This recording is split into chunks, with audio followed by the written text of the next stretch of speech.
And now we come to the main part of this section. I've alluded to it. Every convergent sequence of real numbers is also a Cauchy sequence of real numbers, and vice versa.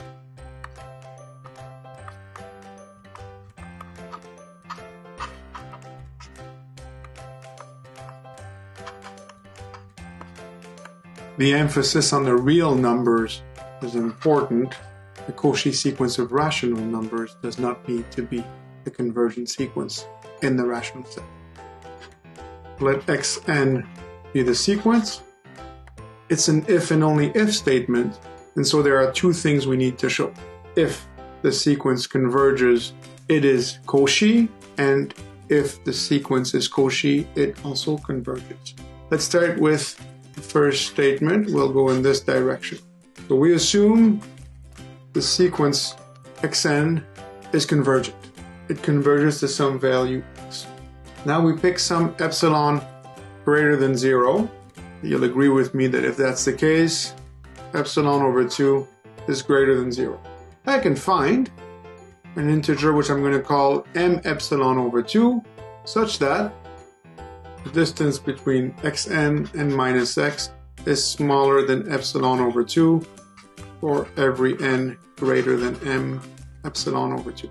You'll say that's not usually the form that this definition takes, but what the definition of convergence really says is that if you give me any distance, which we typically denote by epsilon, but it's any distance which is positive, I can find a point in the sequence of indices, which is to say I can find a point after which all of the terms of the sequence will be within that distance of the candidate for the limit.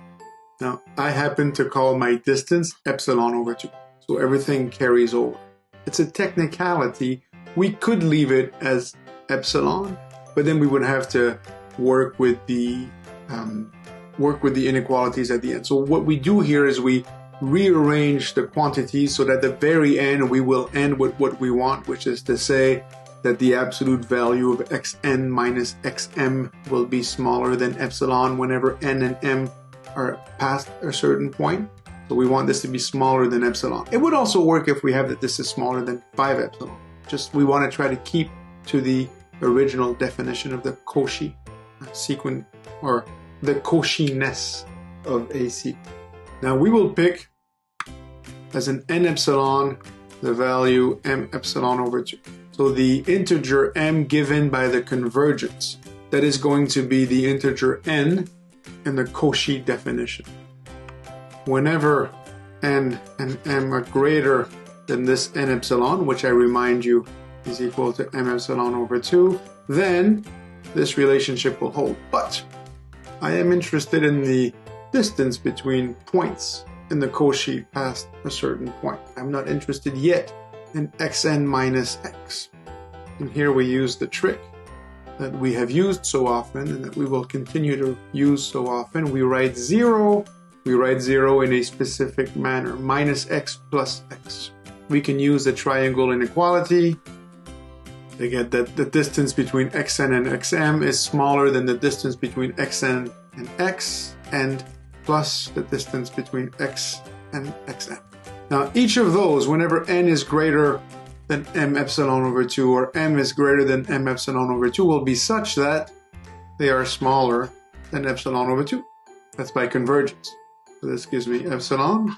So now what I do get out of this is that for every epsilon greater than 0, there exists an n epsilon, which happens to be the number m epsilon over 2 that you would get from the convergence statement for a distance epsilon over 2, such that whenever n and m are greater than n epsilon, xn minus xm is smaller than epsilon, which is to say the sequence xn is a Cauchy sequence. Okay, so what we've shown here is that convergent sequences are necessarily Cauchy sequences. It's not ridiculous when you think about it. There's something intuitive about it. A sequence converges to a point if all the points of the sequence get closer and closer to that point, while if all the points in the sequence get closer and closer to that specific limit, it's not surprising that past a certain point, all of the points of the sequence must be very close together. That's basically what this is saying. The interesting bit is that this is actually going to be also the case in the other direction. Now we assume that xn is a Cauchy sequence. We need to show that xn actually converges. So in order for that to be the case, we will need to find a candidate limit value for the sequence. According to a theorem we've seen, the previous video, this sequence is bounded.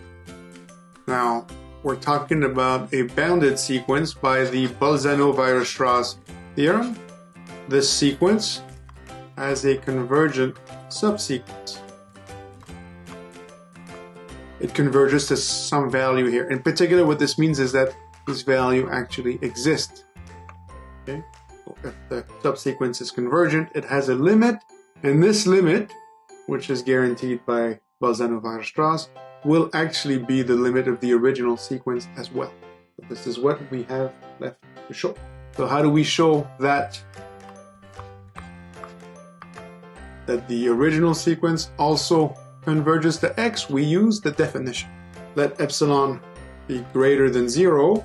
We are looking now for an integer n epsilon, such that whenever n is greater than n epsilon, the distance between xn and the candidate x will be smaller than epsilon.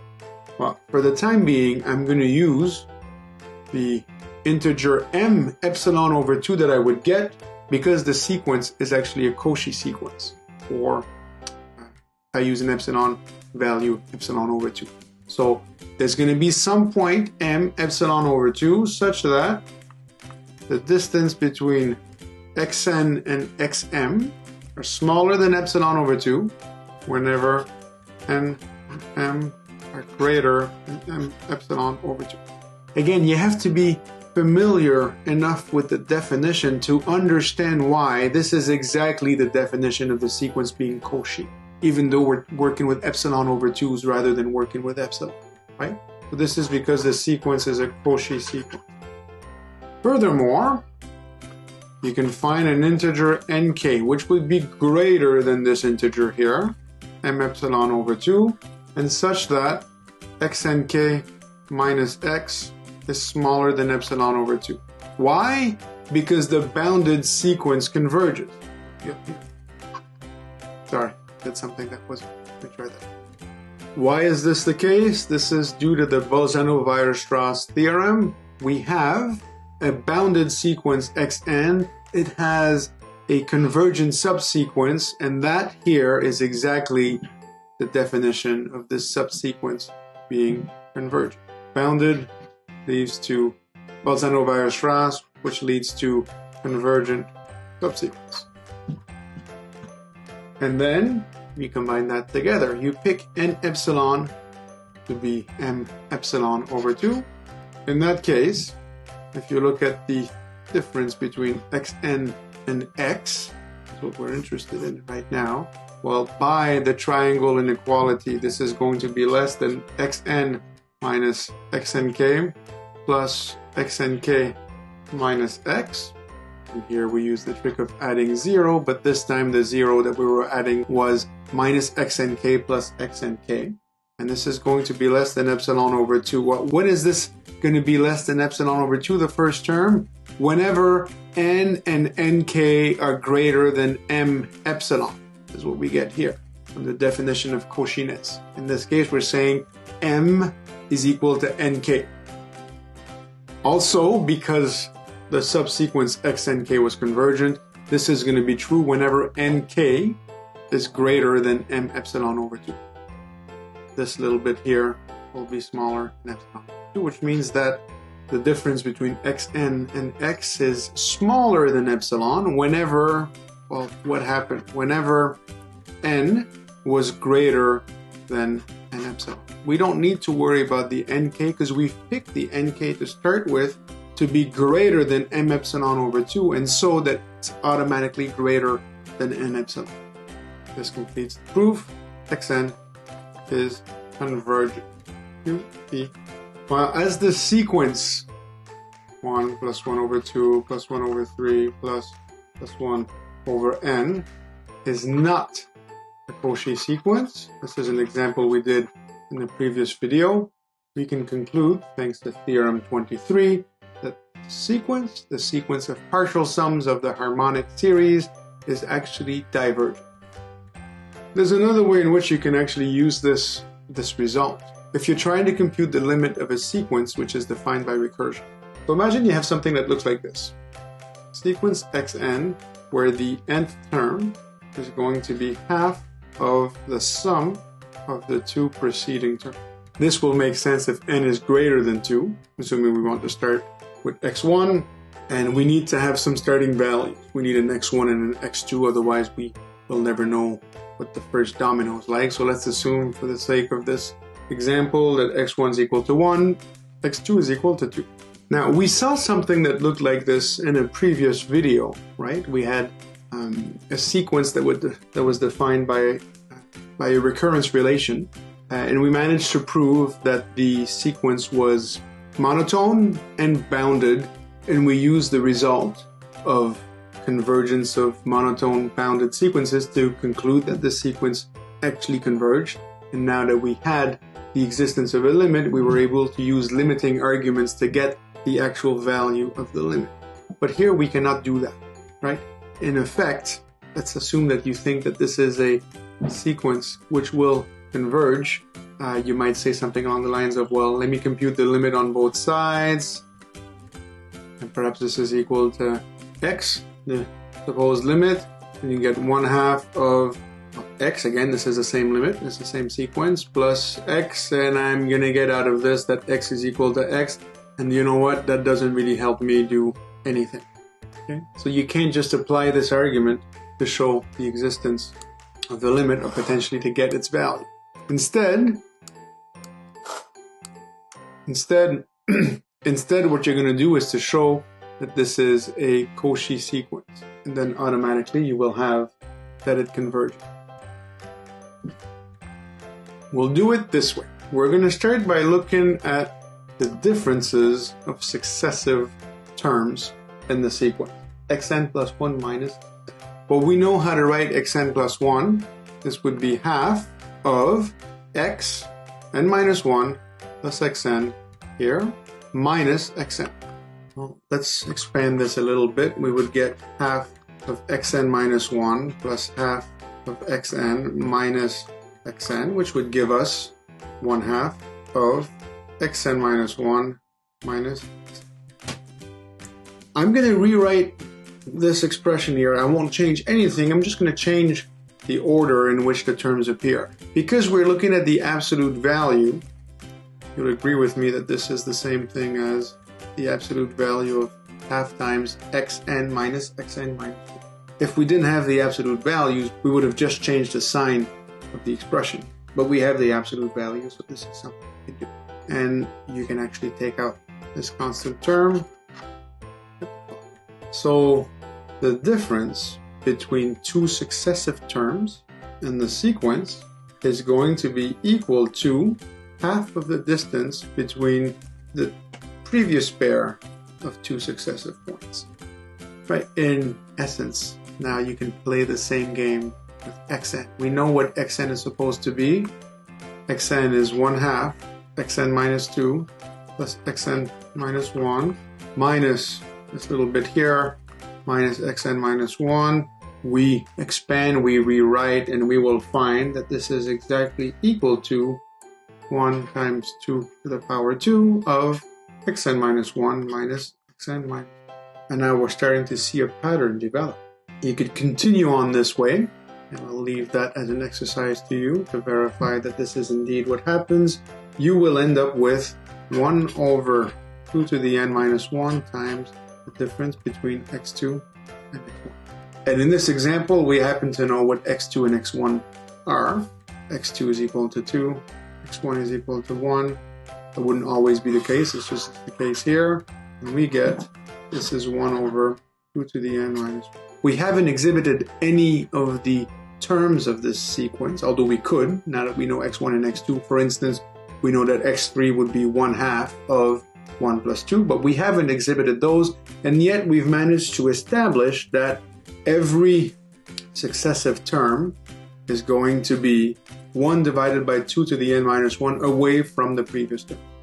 Now we're not saying anything about the direction of the distance. We're not saying that xn plus 1 minus xn is equal to 1 over 2 to the n minus 1. It could be the other way around. It could be that it's xn minus xn plus 1, which is equal to 1 over 2 to the n minus 1. But the key point is that the distance between the points gets successively smaller when n increases.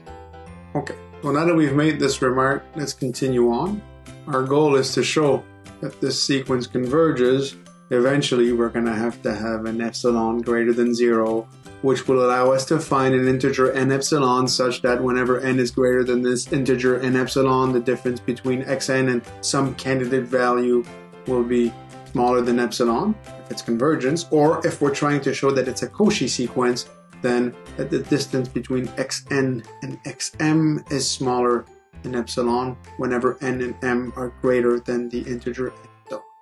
And the reality of it is that in this case, it's the second approach that we will take. We're going to show that this sequence converges by showing that it is a Cauchy sequence, and then we'll use Theorem 23 to conclude that it must be convergent. Let epsilon be greater than 0. By the Archimedean property, you can find an integer n epsilon which will be greater than the logarithm of 4 divided by epsilon to base 2. I remember when I was a student, I was always baffled by how we found this thing. Like, how do we know that this is the quantity of interest? Well, the reality is that we don't up front. Typically here we would use some sort of stand-in, presumably leave it as n epsilon. We don't really work it out. So now let's pretend that we don't know this thing's going to. We'll leave this here open and we'll fill it at the end once we've worked with our inequality.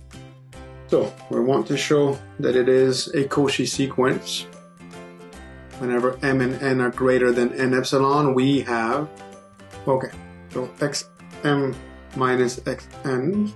Now by the triangle inequality, this is going to be less than xm minus xm minus 1 plus xm minus 1 minus xm minus 2 plus eventually xn plus 1 minus xn. Now I'm skipping the intermediate step where I would show you that you keep on adding these telescoping terms and then you would use the triangle inequality. I'm just going right to the triangle inequality, but if you're not sure, take the time to write this out fully with telescoping terms.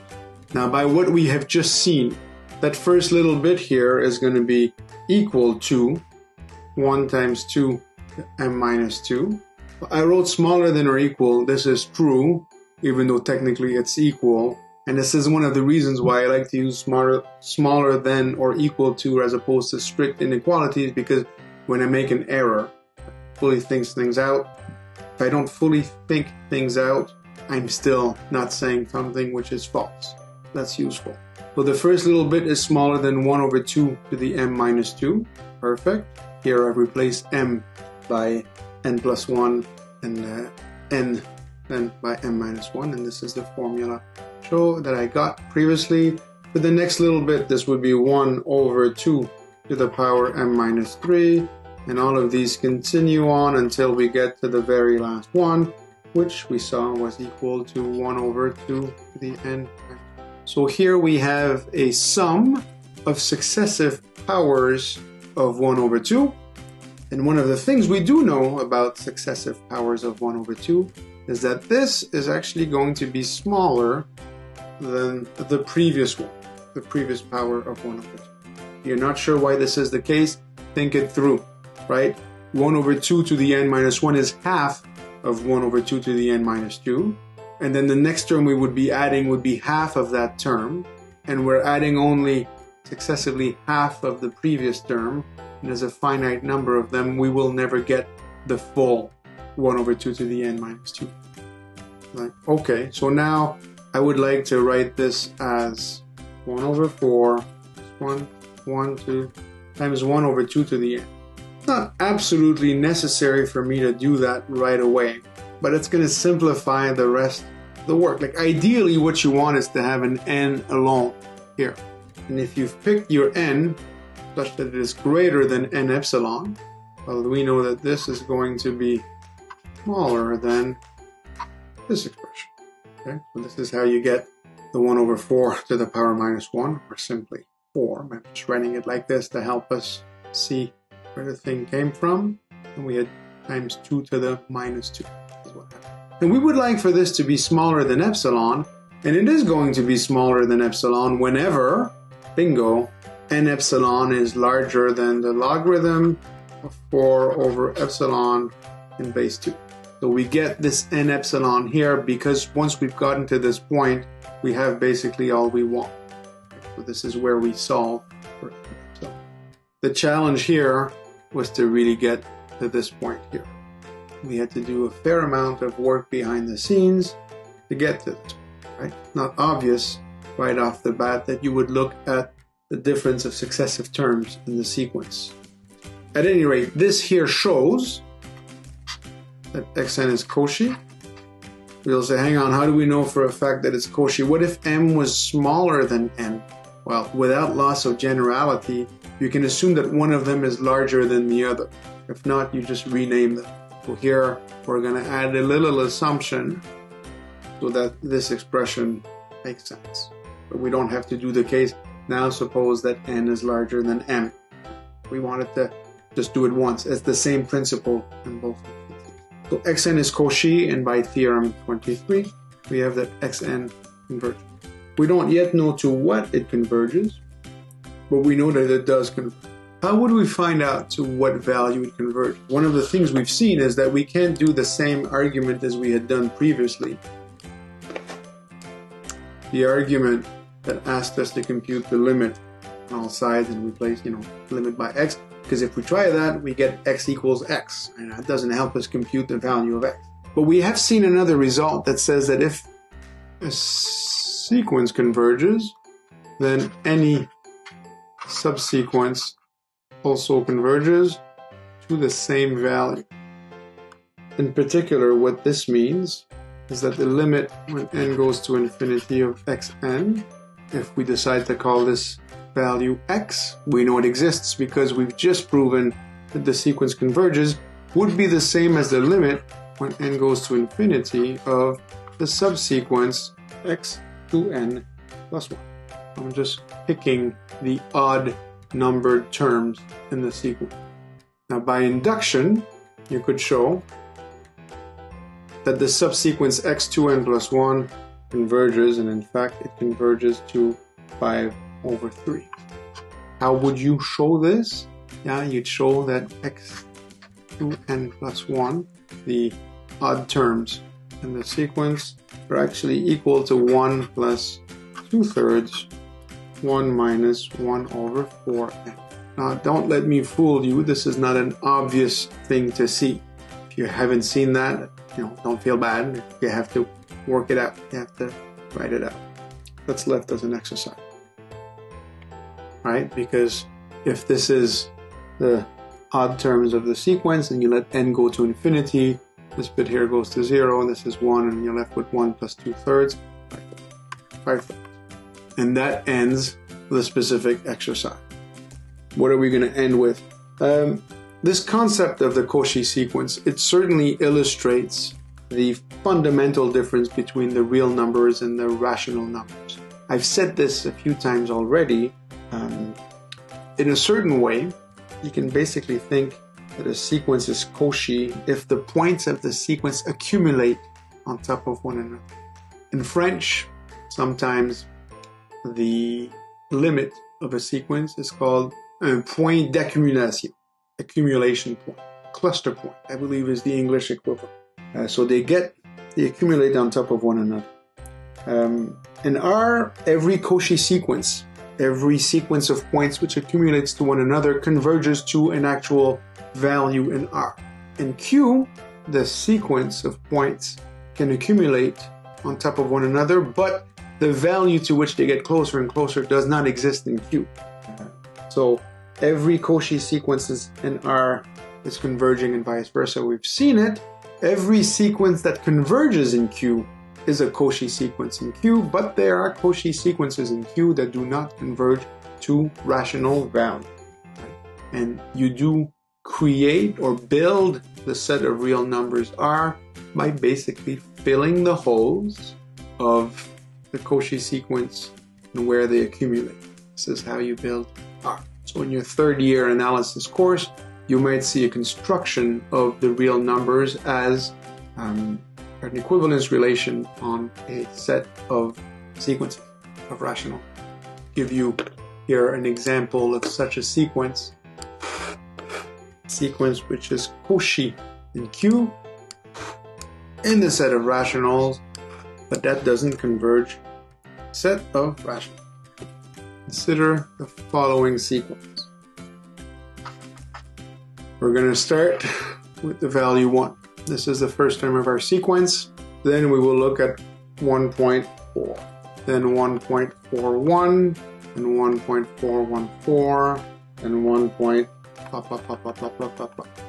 This sequence is Cauchy, assuming here that what I'm providing you with decimals is the decimal expansion, the square root of 2. It is Cauchy because the points keep on getting closer and closer to one another, but the sequence doesn't converge in Q. It converges in R, it converges the square root of 2. If it was to converge in Q, it would have to converge to the square root of 2, or at least to a number whose square is equal to 2, but we've seen that such a number is not rational.